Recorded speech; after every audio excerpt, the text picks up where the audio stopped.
Bonjour ou bonsoir, selon l'heure à laquelle vous nous regardez.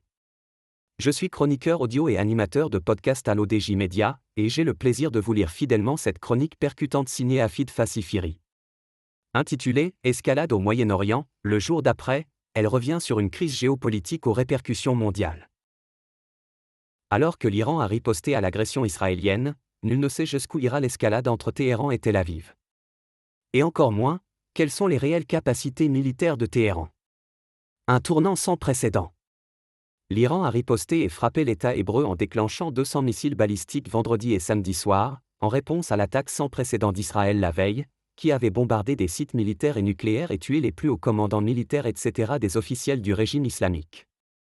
Des frappes qui ont contribué à ébranler un peu plus le mythe de l'invincibilité de l'armée israélienne vu comment le fameux dôme de fer a été pulvérisé. Une riposte qui n'a fait que 13 morts, contre 224 au moins en Iran, mais qui demeure à fort impact psychologique vu l'ampleur sans précédent avec 5 salves de missiles qui ont poussé les Israéliens dans les abris. L'auteur ajoute que cette riposte marque une rupture majeure dans l'équilibre des forces. Les Occidentaux se demandent si la République islamique pourra tenir le choc et éviter une chute du régime et pour cela, leur communication de guerre n'a pas changé, manipulation des opinions publiques, désinformation, mensonges et une volonté unanime de grossir la menace nucléaire iranienne tout en concédant à Israël le droit de se défendre par tous les moyens, y compris celui d'une guerre préventive et ce contraire au droit international. Saddam Hussein n'avait pas d'armes de destruction massive comme soutenu par les Occidentaux de manière mensongère. La bombe atomique a un effet dissuasif qui incitera Israël à réfléchir 100 fois avant d'agresser l'Iran. L'auteur affirme que l'Occident utilise la peur comme outil de légitimation militaire. Les Occidentaux ont une logique infernale, à leurs yeux, la vie d'un Arabe et d'un musulman ne vaut rien et ils sont tous rangés derrière Israël.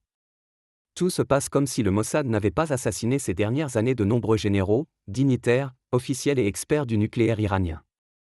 Et tout se passe comme si la sécurité d'Israël est plus importante que la stabilité de la région et la préservation des équilibres géostratégiques.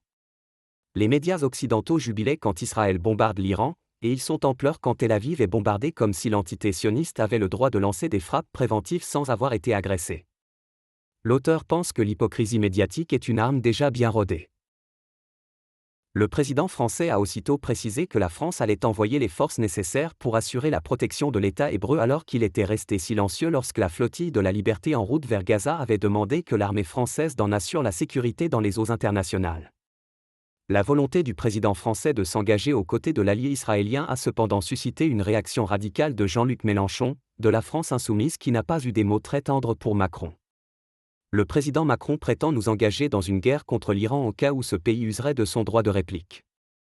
Il dit que la France en a les moyens. Alors la France a les moyens d'aider militairement le Liban bombardé. Elle a les moyens de rompre le blocus à Gaza et de mettre fin au génocide. Quant aux questions nucléaires, la position réaliste est d'agir pour le retour au traité signé par les Français avec l'Iran et rompu par les USA. Entrer en guerre contre l'Iran ne mène nulle part. Comme d'habitude, les Occidentaux souhaitent un soulèvement des Iraniens pour faire chuter le régime des Mollahs, une révolution télécommandée de Washington et favorisée par le Mossad, mais ce serait mal connaître l'Iran. L'auteur note l'indignation à géométrie variable des autorités françaises. Trump ouvert à une médiation de Poutine et à une implication des États-Unis. Israël a fini par passer à l'action. Dans la nuit de jeudi à vendredi, l'État hébreu a frappé une centaine de cibles sur le territoire iranien, une escalade historique dans les tensions qui secouent le Moyen-Orient. Une centaine de cibles iraniennes avaient été visées dans une opération inédite de l'aviation israélienne.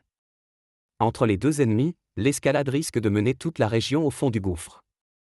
Dans la journée, Donald Trump avait appelé l'Iran à signer au plus vite un accord sur son programme nucléaire. La Maison-Blanche, de son côté, a avoué être prête à intervenir à n'importe quel moment, malgré les risques pour les bases américaines et s'est dite ouverte à une médiation du président Poutine en vue d'un accord. L'auteur ajoute que l'Iran est étouffé par des sanctions et diplomatiquement isolé. Il ne faut pas oublier que l'Iran subit les sanctions américaines depuis 20 ans et ne peut vendre ni pétrole ni gaz et malheureusement, Téhéran ne dispose pas d'une armée de l'air digne de ce nom. De plus, Téhéran se retrouve très seul après l'affaiblissement de l'axe de la résistance, du Hezbollah et l'anéantissement des proxys du croissant chiite, les Houthis à un degré moindre. Il n'y a que le Pakistan et la Chine qui ont proposé un soutien total à Téhéran, en souvenir du récent conflit avec l'Inde alliée des États-Unis et d'Israël. L'auteur affirme que le risque de guerre généralisée est réel et imminent. Faut-il craindre le pire? Au même moment, les Occidentaux ne vont pas hésiter à réunir une coalition de plus de 30 pays pour neutraliser Téhéran, comme ils l'avaient pour envahir l'Irak de Saddam Hussein. Et Londres affirmait samedi envoyer son armée de l'air au Moyen-Orient afin de soutenir Tel Aviv dans cette guerre préventive, un concept qui n'existe absolument pas en droit international. En attendant, la réunion, qui était prévue à Oman ce dimanche entre Iraniens et Américains, semblait compromise et l'Iran pourrait se retirer du traité de prolifération des armes nucléaires. Netanyahou a non seulement cherché à saboter les négociations entre la Maison-Blanche et Téhéran, a annulé la conférence sur la Palestine prévue samedi dernier à l'ONU et où la France s'apprêtait à reconnaître un État palestinien indépendant, et a entraîné l'Amérique dans cette guerre contre l'Iran. Il y a certainement un plan secret et un agenda pour remodeler la carte de la région et pour achever les objectifs du présumé printemps arabe et ceux poursuivis par Daesh, surtout après la chute du régime de Bachar el-Assad. Comme d'habitude, les Occidentaux souhaitent un soulèvement des Iraniens pour faire chuter le régime des Mollahs, une « révolution » télécommandée de Washington et favorisée par le Mossad, mais ce serait mal connaître l'Iran. Aujourd'hui, pour terminer, faut-il craindre le pire ou espérer un accord par la diplomatie et la négociation? Merci de nous avoir suivis. Cette chronique, que je vous ai lue mot pour mot, est signée Afid Fassifiri. J'ai fait le maximum pour respecter scrupuleusement ses propos, dans le ton et dans le fond.